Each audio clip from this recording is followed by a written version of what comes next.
ಲಂಚ ಮುಕ್ತ ಕರ್ನಾಟಕ, ಭ್ರಷ್ಟಾಚಾರ ಮುಕ್ತ ಕರ್ನಾಟಕ, ಬಸವಣ್ಣನ ಕಲ್ಯಾಣ ಕರ್ನಾಟಕ, ಕುವೆಂಪುರವರ ಸರ್ವೋದಯ ಕರ್ನಾಟಕ, ಅಕ್ಕ ಮಹಾದೇವಿಯ ಲಿಂಗ ಸಮಾನತೆಯ ಕರ್ನಾಟಕ. ಭ್ರಷ್ಟರೇ, ನಾಡ ಪ್ರೇಮಿಗಳೇ, ಕರ್ನಾಟಕ ರಾಷ್ಟ್ರ ಸಮಿತಿ ಪಕ್ಷಕ್ಕೆ, ಕೆಆರ್ಎಸ್ ಪಾರ್ಟಿಗೆ ಬಾಯಲ್ಲಿ ಸೀಟಿ, ಕೈಯಲ್ಲಿ ಲಾಠಿ.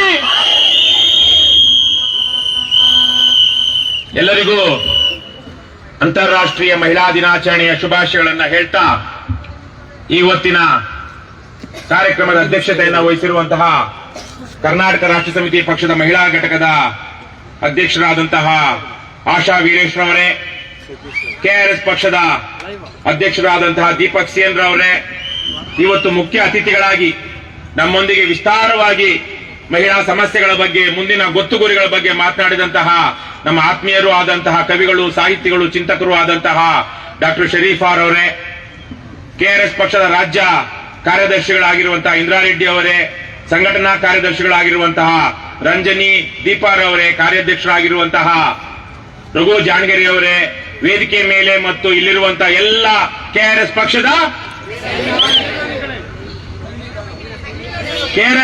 ಪಕ್ಷದ ಕೊನೆಯಲ್ಲಿ ಅಲ್ಲಿ ಹೇಳಿಲ್ಲ ಅವ್ರು ಯಾರು ಅಂತ, ಕೆಆರ್ಎಸ್ ಪಕ್ಷದ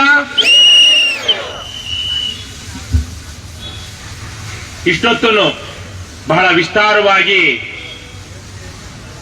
ಡಾಕ್ಟರ್ ಶರೀಫಾರ್ ಅವರು ಒಂದಷ್ಟು ವಿಚಾರಗಳನ್ನ ನಿಮ್ಗೆಲ್ಲ ಹೇಳಿದ್ರು.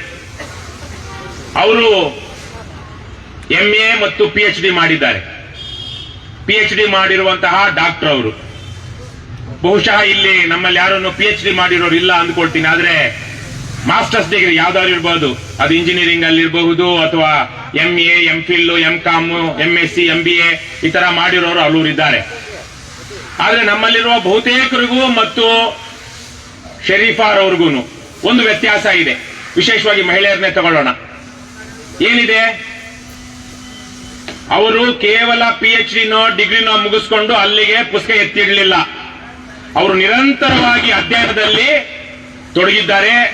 ನಿರಂತರವಾಗಿ ದೇಶದ, ರಾಜ್ಯದ, ಪ್ರಪಂಚದ ಹಲವಾರು ಸಮಸ್ಯೆಗಳ ಬಗ್ಗೆ ಮಾತನಾಡ್ತಿದ್ದಾರೆ, ಬರೀತಿದ್ದಾರೆ, ಚಳುವಳಿಗಳಲ್ಲಿ, ಹೋರಾಟಗಳಲ್ಲಿ ಭಾಗವಹಿಸ್ತಾ ಇದ್ದಾರೆ. ಇವತ್ತಿಗೂ ಬೆಂಗಳೂರು ವಿಶ್ವವಿದ್ಯಾಲಯದ ಸಿಂಡಿಕೇಟ್ ಮೆಂಬರ್ ಆಗಿದ್ದಾರೆ. ಆಗಲೇ ಹೇಳಿದಾಗೆ ನಿರಂತರವಾಗಿ ಅಧ್ಯಯನ ಮತ್ತು ಬರಹದಲ್ಲಿ ತೊಡಗಿದ್ದಾರೆ. ಅದರಿಂದಾಗಿ ಅವರಿಗೆ ಅಷ್ಟು ವಿಚಾರಗಳು ಗೊತ್ತಿತ್ತು. ಅದರಿಂದಾಗಿ ಅವರು ಅಷ್ಟು ಮಾತನಾಡುವ ಹಾಗಾಯಿತು. ಅವರ ಭಾಷೆ, ವಿಚಾರಗಳು ಅವರ ಅಧ್ಯಯನದಿಂದ ಬಂದಿದ್ದು, ಅವರ ಪದವಿಯಿಂದ ಬಂದಿದ್ದಲ್ಲ. ಅರ್ಥ ಆಗ್ತಿದೆಯಲ್ರಮ್ಮ? ಕೋಲಾರ ಅರ್ಥ ಆಗ್ತಿದೆಯಲ್ವಾ? ನಮ್ಮಲ್ಲಿ ಇವತ್ತು ನಮ್ಮ ಕೆಆರ್ಎಸ್ ಪಕ್ಷದ ಪುರುಷರಿರಬಹುದು, ಮಹಿಳೆಯರಿರಬಹುದು, ಬಹಳ ದೊಡ್ಡ ಕೊರತೆ ಅಂದ್ರೆ ಅಧ್ಯಯನ ಕೊರತೆ. ನಮ್ಮ ಕೆಆರ್ಎಸ್ ಪಕ್ಷ ಇಡೀ ದೇಶದಲ್ಲೇ ಯಾವ ರಾಜಕೀಯ ಪಕ್ಷವು ನಮ್ಮ ಹಾಗೆ ಸೋಷಿಯಲ್ ಮೀಡಿಯಾವನ್ನ ಬಳಸಿಕೊಂಡು, ಫೇಸ್ಬುಕ್ ನ ಬಳಸಿಕೊಂಡು ಈ ರೀತಿಯ ಸಾಮಾಜಿಕ ರಾಜಕೀಯ ಜಾಗೃತಿ ಮತ್ತು ಕ್ರಾಂತಿಯನ್ನ ಯಾವ ಪಕ್ಷವೂ ಮಾಡ್ತಾ ಇಲ್ಲ. ನಮ್ಮ ಪಕ್ಷ ಮಾತ್ರ. ಇದರಿಂದ ಏನಾಗಿದೆ? ಸ್ವಲ್ಪ ಲೈವ್ ಅಲ್ಲಿ ಮಾತನಾಡುವಂತವರೆಲ್ಲ ಹೀರೋಗಳು, ಹೀರೋಯಿನ್ಗಳು. ನಮ್ಮ ಪಾರ್ಟಿಲಿ ನಾಯಕತ್ವ ಬರಬೇಕು, ಅದಕ್ಕೆ ಅಧ್ಯಯನ ಇರಬೇಕು, ಸಂವೇದನೆಗಳು ಬರಬೇಕು. ನಾವೊಂದಷ್ಟು ವಿಚಾರಗಳನ್ನ, ನಮ್ಮ ಗೊತ್ತಿಲ್ಲದಂತಹ ವಿಚಾರಗಳನ್ನ ತಿಳ್ಕೊಂಡು ಸಂವೇದನೆಗಳನ್ನ ರೂಪಿಸ್ಕೊಳ್ಬೇಕು. ನನಗೆ ಶರೀಫಾರ್ ಅವ್ರಿಗೂ ಬಹಳ ಹಿರಿಯರಾಗಿದ್ದಂತಹ ಕನ್ನಡದ ಬಹಳ ದೊಡ್ಡ ಸಾಹಿತಿ ಸಾರಾ ಅಬೂಬಕರ್ ಅವರು ಇತ್ತೀಚೆಗೆ ತಾನೇ ತೀರೋದ್ರು. ನನ್ನ ಬಗ್ಗೆ ಅವರಿಗೆ ತುಂಬಾ ಒಂದು ರೀತಿಯ ಮಮತೆ ಇತ್ತು. ನಾನು ಬಹುಶಃ 2008ರಲ್ಲಿ ಮತ್ತು 2013ರಲ್ಲಿ ಚುನಾವಣೆ ನಿಂತಾಗ ಅವರು ಮಂಗಳೂರಿನಿಂದ ನನಗೆ ಡೊನೇಷನ್ ಕಳಿಸಿದ್ರು. ಅವ್ರ ಬಗ್ಗೆ ಒಂದೆರಡು ಲೇಖನ, ಅವ್ರ ಸತ್ತಾಗ್ಲೂ ಒಂದು ಲೇಖನವನ್ನ ನಾನು ಬರೆದಿದ್ದೆ. ಬಹಳ ದೊಡ್ಡ ಸಾಹಿತಿಗಳು. ಇತ್ತೀಚೆಗೆ ತಾನೇ ಬುಕ್ಕರ್ ಪ್ರಶಸ್ತಿ ತೆಗೆದುಕೊಂಡ್ರು.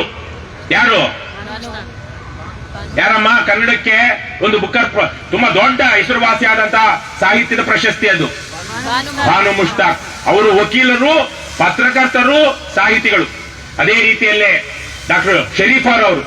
ಇವರೆಲ್ಲ ಈ ಮೂವರು ನಮಗೆ ಗೊತ್ತಿಲ್ಲದಂತಹ, ಕರ್ನಾಟಕದ ಬಹುಸಂಖ್ಯಾತ ಕನ್ನಡಿಗರಿಗೆ ಗೊತ್ತಿಲ್ಲದಂತಹ ಒಂದು ಮುಸ್ಲಿಂ ಮಹಿಳೆಯರ ತಲ್ಲಣಗಳನ್ನ, ಅವರ ಜೀವನದ ಕಷ್ಟ ಕಾರ್ಪಣ್ಯಗಳನ್ನ ಅಲ್ಲಿರುವಂತಹ ಅಸಮಾನತೆಗಳನ್ನ ನಮಗೆ ತಿಳಿಸ್ಕೊಟ್ಟು ನಮ್ಮಲ್ಲಿ ಎಷ್ಟೋ ರೀತಿಯ ಸಂವೇದನೆಗಳನ್ನ ರೂಪಿಸಿದ್ರು. ಅದೇ ರೀತಿಯಲ್ಲಿಯೇ ನಾವು ನಮ್ಮ ವಿಚಾರಗಳನ್ನ ಬರೀತಾ ಓದ್ತಾ ಹೋದ್ರೆ ನಮ್ಮದಲ್ಲದಂತಹ ನಮಗೆ ಗೊತ್ತಿಲ್ಲದಂತಹ ಅನೇಕ ವಿಚಾರಗಳ ಬಗ್ಗೆ ನಾವು ಸಂವೇದನೆಗಳನ್ನ ಒಂದು ಮನಸ್ಥಿತಿಯನ್ನ ರೂಪಿಸ್ಕೊಳ್ತಾ ಹೋಗ್ತೀವಿ. ಅದು ಯಾವಾಗ ಬರುತ್ತೆ ಅಂದ್ರೆ ಒಳ್ಳೆಯ ಪುಸ್ತಕಗಳನ್ನ ಓದೋದ್ರಿಂದ, ಒಳ್ಳೆಯ ಸಿನಿಮಾ ನೋಡೋದ್ರಿಂದ, ಒಳ್ಳೆಯ ನಾಟಕ ನೋಡೋದ್ರಿಂದ, ಒಳ್ಳೆಯ ಭಾಷಣಗಳನ್ನ ಕೇಳೋದ್ರಿಂದ. ಇವತ್ತು ಬಹಳ ಜನ ತಮ್ಮದೇ ಮಹಿಳೆ ನಮ್ಮ ಪಕ್ಷದಲ್ಲೂ ಸೇರಿದಂತೆ ಚಿತ್ರ ವಿಚಿತ್ರವಾಗಿ ರೀಲ್ಸ್ ಮಾಡಿಕೊಂಡು ರಾತ್ರೋರಾತ್ರಿ ಏನು ಪಟಾ ಪೋಸ್ಟರ್ ನಿಕ್ಲಾ ಹೀರೋ ಅನ್ನೋ ರೀತಿಯಲ್ಲಿ ರಾತ್ರೋರಾತ್ರಿ ಫೇಮಸ್ ಆಗ್ತಾರೆ. ನಿನ್ನೆ ತಾನೇ ಒಬ್ರಿಗಿಬ್ರು ಕಿತ್ತಾಡ್ಕೊಂಡಿದ್ದಾರೆ, ಚಪ್ಪಲಿ ಹೊಡೆದಾಡ್ಕೊಂಡಿದ್ದಾರೆ. ಈ ತರ ರಾತ್ರೋರಾತ್ರಿ ಹೀರೋ ಹೀರೋಯಿನ್ ಆದಂತದ್ದು ನೋಡಿದಿರಲ್ವಾ? ಕೆಲವೊಂದಷ್ಟು ಜನ ನೋಡಿರ್ತಾರೆ. ಇಂಥವೆಲ್ಲ ಚೆನ್ನಾಗಿ ನೋಡ್ತೀರಾ? ಇಂಥವೆಲ್ಲ ಯಾವ್ದು ಬಿಡೋದಿಲ್ಲ. ಆ ಹೆಣ್ಮಗಳು ಚಪ್ಪಲಿ ಹೊಡಿತಿದ್ರೆ ಓದಿತಿದ್ರೆ ಅಂತ ಖುಷಿಯಾಗಿ ನೋಡ್ತಿರ್ತೀರಾ. ಆದರೆ ಅವರು ನಾನು ಹೇಳಿದಾಗೆ ಹೀರೋ ಹೀರೋಯಿನ್ ಬಹಳ ದಿವಸಗಳ ಕಾಲ ಅವ್ರ ಸಮಾಜದಲ್ಲಿ ಉಳಿಯೋದಿಲ್ಲ, ಮಾರ್ಗದರ್ಶನ ಕೊಡೋದಿಕ್ಕಾಗೋದಿಲ್ಲ. ಹಾಗಾಗಿ ನೀವು ಅಧ್ಯಯನಶೀಲರಾಗಬೇಕು. ಸಮಾಜ ಹೇಗಿದೆ, ವ್ಯವಸ್ಥೆ ಹೇಗಿದೆ, ಇಲ್ಲಿರುವಂತಹ ಇಸಂಗಳು, ಜಾತಿವಾದ, ಕೋಮುವಾದ, ಮತೀಯವಾದ, ಸಾಮ್ರಾಜ್ಯಶಾಹಿವಾದ, ಇವೆಲ್ಲದರ ಬಗ್ಗೆ ತಿಳ್ಕೊಳ್ಬೇಕು. ಮಹಿಳಾ ಸಮಾನತೆ ಬಗ್ಗೆ ತಿಳ್ಕೊಳ್ಬೇಕು ಅಂದ್ರೆ ನೀವು ಅದಕ್ಕೆ ಸಂಬಂಧಪಟ್ಟಂತಹ ಪುಸ್ತಕಗಳನ್ನ ಓದ್ಬೇಕು.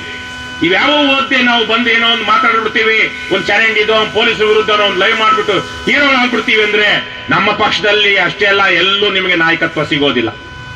ಇಡೀ ರಾಜ್ಯದಲ್ಲಿ ಇವತ್ತು ಯಾವ ಪಕ್ಷದಲ್ಲೂ ಮಹಿಳೆಯರಿಗೆ ಸಿಗದೇ ಇರುವಂತಹ ಸ್ಥಾನಮಾನ ಕರ್ನಾಟಕ ರಾಷ್ಟ್ರ ಸಮಿತಿ ಪಕ್ಷ ನಮ್ಮ ಪಕ್ಷಕ್ಕೆ ಬಂದಂತಹ ವೀರ ವನಿತೆಯರಿಗೆ ಕೊಟ್ಟಿದೆ. ನಾವು ಜಾತಿ ನೋಡ್ಲಿಲ್ಲ, ಕುಲ ನೋಡ್ಲಿಲ್ಲ, ಮತ ನೋಡ್ಲಿಲ್ಲ, ಅವರ ಆರ್ಥಿಕ ಹಿನ್ನೆಲೆ ನೋಡ್ಲಿಲ್ಲ, ಅವರ ಸಾಮಾಜಿಕ ಹಿನ್ನೆಲೆ ನೋಡ್ಲಿಲ್ಲ. ನೋಡಿ, ಎಲ್ಲಮ್ಮ ಮಾದೇವಿ ಕಲ್ಲಂಗಡಿ ಹಣ್ಣು ಮಾರುವಂತಹ ಹೆಣ್ಣು ಮಗಳು, ಅಲ್ಲೊಬ್ರು ಅಂಜಲಿ ಎದ್ದು ನಿಂತ್ಕೊಳ್ಳೋ, ಅವರು ಎಳ್ನೀರು ಮಾರುವಂತಹ ಹೆಣ್ಣು ಮಗಳು.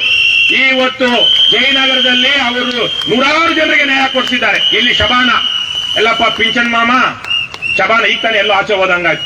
ಒಂದು ಹೆಣ್ಣು ಮಗಳಲ್ಲಿ ಅವರು ಮತ್ತು ಅವರ ಅಪ್ಪ ಸೇರ್ಕೊಂಡು 10 ಜನರಿಗೆ, ಎಷ್ಟೋ ಗಂಡ ಸತ್ತು 10 ವರ್ಷ ಆಗಿದ್ರು BPL ಕಾರ್ಡ್ ಹೋಲ್ಡರ್ ಆಗಿರುವಂತವರಿಗೆ ವಿಧವಾ ವೇತನ ಬರ್ತಾ ಇರಲಿಲ್ಲ, ಅವ್ರು ಮಾಡಿಕೊಟ್ಟಿದ್ದಾರೆ. ಇನ್ನು ಹಲವಾರು ಜನ ಈ ವೇದಿಕೆ ಮೇಲಿರುವಂತವರು ತುಂಬಾ ಬಡತನದ ಹಿನ್ನೆಲೆಯಿಂದ ತೀರಾ ಸಾಮಾನ್ಯ ಕೌಟುಂಬಿಕ ಹಿನ್ನೆಲೆಯಿಂದ ಬಂದಿರುವಂತವ್ರು. 2023ರಲ್ಲಿ ನಮ್ಮ ಪಕ್ಷದಿಂದ 8 ಜನ ಮಹಿಳೆಯರನ್ನ ನಾವು ವಿಧಾನಸಭಾ ಚುನಾವಣೆಗೆ ನಿಲ್ಲಿಸಿದ್ವಿ. 2 ಮಹಿಳೆಯರು 28 ಕ್ಷೇತ್ರಗಳಲ್ಲಿ 2 ಮಹಿಳೆಯರು, ಅದರಲ್ಲೊಬ್ರು ರಂಜಿನಿ ಲೋಕಸಭಾ ಕ್ಷೇತ್ರಕ್ಕೆ ನಿಲ್ಲಿಸಿದ್ವಿ. ಹೀಗೆ ಅವರ ಹಿನ್ನೆಲೆ ಎಲ್ಲವನ್ನ ಬಿಟ್ಟು ಅವರು ಸತ್ಯ ನ್ಯಾಯಕ್ಕಾಗಿ ಹೋರಾಡ್ತಾ ಇದ್ದಾರೆ ಅಂತ ನಾವು ಅವ್ರನ್ನ ಬೆಂಬಲಿಸ್ತಾ ಬಂದ್ವಿ, ಬೇರೆ ಬೇರೆ ರೀತಿಯಲ್ಲಿ ಬೆಳೆಸ್ತಾ ಬಂದಿದ್ದೀವಿ. ನಾನು ನಮ್ಮ ಮಹಾದೇವಿ ಅವ್ರದ್ದು ಹೇಳ್ತಾ ಇದ್ದೆ, ಅವರು ಕಲ್ಲಂಗಡಿ ಹಣ್ಣು ಮಾರ್ಕೊಳ್ತಾನೆ ನೂರಾರು ಜನರಿಗೆ ಇವತ್ತು ಮೈಸೂರಲ್ಲಿ ಪೊಲೀಸ್ ಸ್ಟೇಷನ್ಗೆ ಹೋಗಿ ನ್ಯಾಯ ಕೊಡಿಸುವಂತ ಕೆಲಸ ಮಾಡಿದ್ದಾರೆ. ಅವ್ರ ಜೊತೆಗೆ ನಾಗಲಕ್ಷ್ಮಿ, ಅಲ್ಲಿ ಮಮತಾ ಮತ್ತೆ ರೇಖಾ ಎದ್ದು ನಿಂತ್ಕೊಳ್ರಮ್ಮ ಇಬ್ರು. ಅವ್ರ ಊರಲ್ಲಿ ಎಲ್ಲಿ ಮಮತಾ ಎಲ್ಲಿ ಪಕ್ಕದಲ್ಲಿ ಇದ್ದಂಗಿದ್ರು, ಊಟಕ್ಕೆ ಹೋದ್ರ ಬಂದಿಲ್ವಾ? ಊರಿಗೋದ್ರ? ಊರಿಗೆ ಇದೇ ಪಕ್ಕದಲ್ಲಿದ್ರು, ಅದಕ್ಕೆ ಅವ್ರು ನೋಡಿ ಅವ್ರ ಊರಲ್ಲಿ ಕೂತ್ಕೊಳ್ಳಮ್ಮ ಓಪನ್ ಆಗಿ ಮಾಡ್ತಾ ಇದ್ರು 3-4 ಖದೀಮರು. ಏನನ್ನ? ಸಾರಾಯಿ ಮನೆಯಲ್ಲಿ ಮಾಡ್ತಾ ಇದ್ರು. ಆ ಹೆಣ್ಣು ಮಕ್ಕಳು ನಮ್ಮನ್ನ ಕರ್ಕೊಂಡೋಗಿ ಅದನ್ನ ಬಂದ್ ಮಾಡಿಸಿದ್ರು. ಇವತ್ತು ರಾಜ್ಯದ ಬೇರೆ ಬೇರೆ ಭಾಗಗಳಿಂದ ಇವತ್ತು ನಮ್ಮ ಪಕ್ಷದ ಈ ಕಾರ್ಯಕ್ರಮಕ್ಕೆ ಬಂದಿರುವಂತಹ ಹೆಣ್ಣು ಮಕ್ಕಳು ಮೈಸೂರಿಂದ ಬಂದಿದ್ದಾರೆ, ಮಂಡ್ಯದಿಂದ ಬಂದಿದ್ದಾರೆ, ಚಿತ್ರದುರ್ಗದಿಂದ ಬಂದಿದ್ದಾರೆ, ಬೆಳಗಾವಿಯಿಂದ ಬಂದಿದ್ದಾರೆ, ನಮ್ಮ ಆನೇಕಲ್ಲಿಂದ ಬಂದಿದ್ದಾರೆ, ಕೋಲಾರದಿಂದ ಬಂದಿದ್ದಾರೆ. ಇನ್ನು ಯಾವ್ದಾದ್ರು ಜಿಲ್ಲೆಗಳು ಬಿಟ್ಟಿದ್ದೇನೆ, ನಮ್ಮ ಮಂಗಳೂರಿಂದ ಬಂದಿದ್ದಾರೆ, ತುಮಕೂರಿಂದ ಬಂದಿದ್ದಾರೇನಪ್ಪ ಬಂದಿದ್ರಿ, ಬಳ್ಳಾರಿಯಿಂದ ಬಂದಿದ್ದಾರೆ, ಇನ್ನು ಹಲವಾರು ಜಿಲ್ಲೆಗಳಿಂದ ಬಂದಿದ್ದಾರೆ, ಬೆಂಗಳೂರಿನ ಬೇರೆ ಬೇರೆ ಭಾಗಗಳಿಂದ. ಯಾರಿಗೂ ಇಲ್ಲಿ ಬಾಗಿನ ಇಲ್ಲ, ಸೀರೆ ಕೊಡ್ತಾ ಇಲ್ಲ, ಕುಕ್ಕರ್ ಅಂತೂ ಇಲ್ಲವೇ ಇಲ್ಲ, ಬಿರಿಯಾನಿ ಮೊದಲಿಗೆ ಇಲ್ಲ. ಸ್ವತಃ ನೀವೇನೆ ಸ್ವಯಂ ಪ್ರೇರಿತವಾಗಿ ಬಂದಿರುವಂತಹ ಹೆಣ್ಣು ಮಕ್ಕಳು ಇಲ್ಲಿ ಅಲ್ವಾ?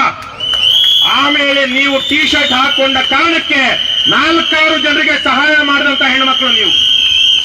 ಕೇವಲ ಈ ಟೀ ಶರ್ಟ್ ಹಾಕೊಂಡು ಅಲ್ಲಿ ಬರ್ತಾ ಇದ್ದಾರೆ ಅಲ್ಲಿ ಶಬಾನ ಅವರಪ್ಪ ಎಷ್ಟು ಜನರಿಗೆ ಅವರು ಸಹಾಯ ಮಾಡಿದ್ದಾರೆ. KRS ಪಕ್ಷ ಇಲ್ಲ ಅಂದ್ರೆ ಅವರು ಈ ತರ ಸಹಾಯ ಮಾಡಕ್ ಆಗ್ತಾನೆ ಇರಲಿಲ್ಲ. ಆಗ್ತಿತ್ತೆ ನಮ್ಮ ಶಬಾನ. ಆ ಟೀ ಶರ್ಟ್ ಹಾಕೊಂಡ ಕಾರಣಕ್ಕೆ ಇವತ್ತು ಅಲ್ಲಿ ಅಧಿಕಾರಿಗಳು ಹೋಗಿ ಒಂದು ಅರ್ಜಿ ಕೊಟ್ಟ ತಕ್ಷಣ ಅರ್ಜಿಗೆ ಇಮಿಡಿಯೇಟ್ ಆಗಿ ಅದನ್ನು ಪರಿಶೀಲನೆ ಮಾಡಿ ಅವರಿಗೆ ವಿಧವಾ ವೇತನ ಇರಬಹುದು, ವೃದ್ಧಾಪ್ಯ ವೇತನ ಇರಬಹುದು ಕೊಡಿಸ್ತಾ ಇದ್ದಾರೆ. ಇವತ್ತು ಕರ್ನಾಟಕ ರಾಜ್ಯಕ್ಕೆ ಸುಮಾರು 60ರಿಂದ 70 ಸಾವಿರ ಜನ ಮಹಿಳಾ ನಾಯಕಿಯರು ಬೇಕಾಗಿದ್ದಾರೆ. ಇನ್ನು ಕೇವಲ 2ರಿಂದ 6 ತಿಂಗಳಲ್ಲಿ ಕನಿಷ್ಠ 55,000 ಜನ ಮಹಿಳೆಯರು ಈ ರಾಜ್ಯದ ಗ್ರಾಮ ಪಂಚಾಯಿತಿ ಚುನಾವಣೆಗಳಲ್ಲಿ ಗೆದ್ದು ಬಂದು ಸದಸ್ಯರಾಗಲಿದ್ದಾರೆ. ಸುಮಾರು 500 ಜನ ಜಿಲ್ಲಾ ಪಂಚಾಯಿತಿ ಸದಸ್ಯರಾಗಲಿದ್ದಾರೆ. ಸುಮಾರು 2,500 ಜನ ತಾಲೂಕು ಪಂಚಾಯಿತಿ ಸದಸ್ಯರಾಗಲಿದ್ದಾರೆ. ಬೆಂಗಳೂರಲ್ಲಿ 180 ಜನ ಮಹಿಳೆಯರು ಕಾರ್ಪೊರೇಟರ್ಗಳಾಗಬೇಕಾಗಿದ್ದಾರೆ. ಇವರೆಲ್ಲ ಎಲ್ಲಿಂದ ಬರ್ತಾರೆ? ನಾವು ಸುಮ್ಮನಾದರೆ, ಈ ರಾಜ್ಯದ ಮಹಿಳೆಯರು ಸುಮ್ಮನಾದರೆ ಬಹುತೇಕವಾಗಿ ಅಲ್ಲಿ ಬರುವಂತವರು ಗಂಡನ ಮಾತು ಕೇಳಿಕೊಂಡು, ಅಪ್ಪನ ಮಾತು ಕೇಳಿಕೊಂಡು, ಅವನು ಹೇಳಿದ ಕಡೆ ಟಸ್ಸೆ ಒತ್ಕೊಂಡು, ಮುದ್ರೆ ಒತ್ಕೊಂಡು ಸಹಿ ಮಾಡುವಂತಹ ಮೂಕ ಬೊಂಬೆಗಳು. ಅವರನ್ನ ಮುಂದಿಟ್ಟುಕೊಂಡು ಗಂಡಸರು ದುರಾಡಳಿತ ಮಾಡ್ತಾರೆ, ಲಂಚ ಭ್ರಷ್ಟಾಚಾರದಲ್ಲಿ ತೊಡಗುತ್ತಾರೆ. ಹಾಗಾಗಿ ಮಹಿಳಾ ದಿನಾಚರಣೆ ಇವತ್ತು ಕಾನೂನಿನ ಪ್ರಕಾರ, ನಮ್ಮ ಸಂವಿಧಾನದ ಪ್ರಕಾರ ಮಹಿಳೆಯರ ಹಿತವನ್ನ ರಕ್ಷಿಸುವಂತಹ, ಅವರ ಮೇಲಿನ ಅತ್ಯಾಚಾರ ದೌರ್ಜನ್ಯಗಳನ್ನ ನಿಲ್ಲಿಸುವಂತಹ ನೂರಾರು ಕಾಯ್ದೆ ಕಾನೂನುಗಳಿವೆ. ಆದ್ರೆ ಅವರಿಗೆ ರಾಜಕೀಯ ಅಧಿಕಾರ ಕೊಡುವಂತಹ ಕೆಲಸ ಇನ್ನೂ ಆಗಿಲ್ಲ. ಹೆಸರಿಗೆ 50% ಇದೆ. ಆಗ್ಲೇ ಹೇಳಿದಾಗೆ ಎಲ್ಲಾ ಸ್ಥಳೀಯ ಸಂಸ್ಥೆ ಚುನಾವಣೆಗಳಲ್ಲಿ 50% ಇದೆ. ಆದ್ರೆ ಗೆದ್ದು ಬರ್ತಿರೋರು ಯಾರು?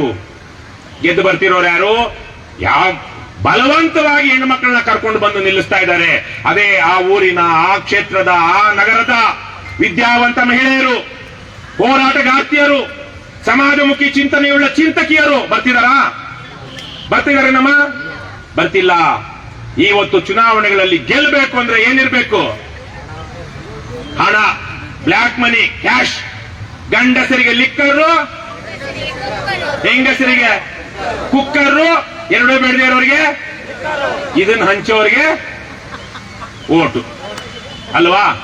ಹಾಗಿರುವಾಗ ನಮ್ಮ ಮುಂದೆ ಇರುವಂತ ಸವಾಲೇನು? ಕೆಆರ್ಎಸ್ ಪಕ್ಷದ ನೀವಿಷ್ಟೆಲ್ಲ ಜನ ಮಹಿಳೆಯರಿದ್ದೀರಾ. ನೂರಾರು ಸಾವಿರಾರು ಕ್ಷೇತ್ರಗಳಲ್ಲಿ, ಊರುಗಳಲ್ಲಿ ನಮ್ಮ ಪಕ್ಷದಿಂದ ಮಹಿಳೆಯರು ನಿಲ್ಲಲಿದ್ದಾರೆ. ನಿಮ್ಗೆ ಗೆಲ್ಲೋದಿಕ್ಕಾಗುತ್ತಾ? ಈ ವ್ಯವಸ್ಥೆಯನ್ನ, ಅಕ್ರಮ ಚುನಾವಣಾ ಪದ್ಧತಿಯನ್ನ ನಿಲ್ಲಿಸಿದ್ರೆ ಆಗುತ್ತೆ. ಅದಕ್ಕಾಗಿ ನಾವೇನ್ ಮಾಡಬೇಕು? Very good. ಕೈಯಲ್ಲಿ ಲಾಠಿ, ಬಾಯಲ್ಲಿ ಸೀಟಿ.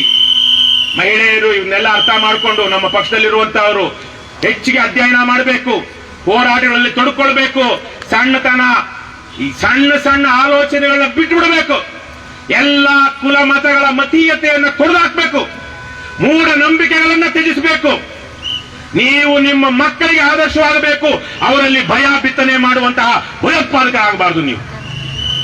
ಇದು ನಮ್ಮ ರಾಜ್ಯದ ಮಹಿಳೆಯರ ಮೇಲೆ ಇರುವಂತಹ, ವಿಶೇಷವಾಗಿ ಕೆಆರ್ಎಸ್ ಪಕ್ಷದ ಮಹಿಳೆಯರ ಮೇಲೆ ಮುಂದೆ ಇರುವಂತಹ ಸವಾಲು. ಮೊನ್ನೆ ತಾನೇ ಮೋಟಮ್ಮ ಅನ್ನುವಂತ ಒಬ್ಬ ಮಾಜಿ ಶಾಸಕಿ, ಇವತ್ತು ಅವರ ಮಗಳು ಶಾಸಕಿ, ಅವ್ರು ಹೇಳ್ತಾರೆ ಕಾಂಗ್ರೆಸ್ ಪಕ್ಷದಲ್ಲಿ ಹೇಗಿದೆ ವಾತಾವರಣ ಅಂದ್ರೆ, ಗಂಡಸರು ಮುಂದೆ ಚೆನ್ನಾಗಿ ಶೃಂಗಾರ ಮಾಡ್ಕೊಂಡು ಬಂದ್ರೆ ಅಥವಾ ಇನ್ನೇನೋ ಮಾಡಿದ್ರೆ ಅವ್ರಿಗೆ ಅವಕಾಶಗಳು ಅಂತ. ನಮ್ಮ ಪಕ್ಷದಲ್ಲಿ ಆಗಿದೆಯಾ?